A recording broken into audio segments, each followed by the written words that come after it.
दोस्तों नमस्कार, स्वागत है आपका मेरे YouTube चैनल KR हिंदी कहानियां में।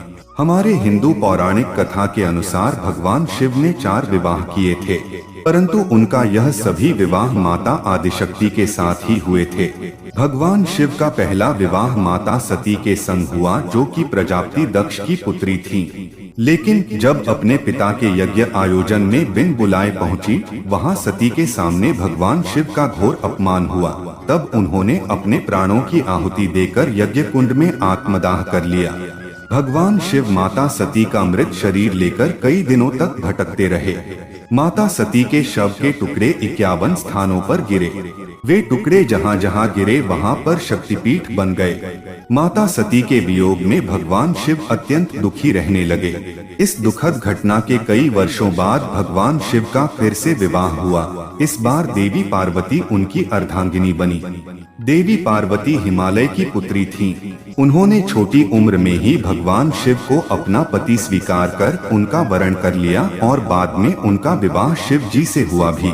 देवी पार्वती को भगवान शिव को पति के रूप में पाने के लिए कठोर तप करना पड़ा था। श्री गणेश और स्वामी कार्तिकेय दोनों माता पार्वती के ही पुत्र हैं।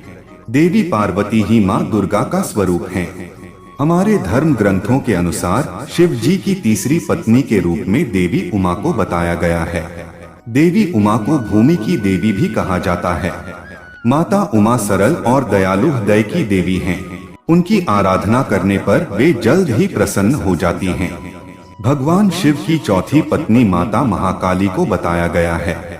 उन्होंने ही इस पृथ्वी पर भयानक से भयानक राक्षसों का संहार किया था। उन्हीं राक्षसों में रक्तबीज नामक एक ऐसा राक्षस था, जिसके रक्त की एक बूंद यदि पृथ्वी पर गिर जाए तो उससे हजारों रक्तबीज वहां पैदा हो जाते थे। रक्तबीज को हरा पाना और उसे मारना किसी भी देवता के वश में नहीं था। वह देवताओं के लिए अजेय हो गया।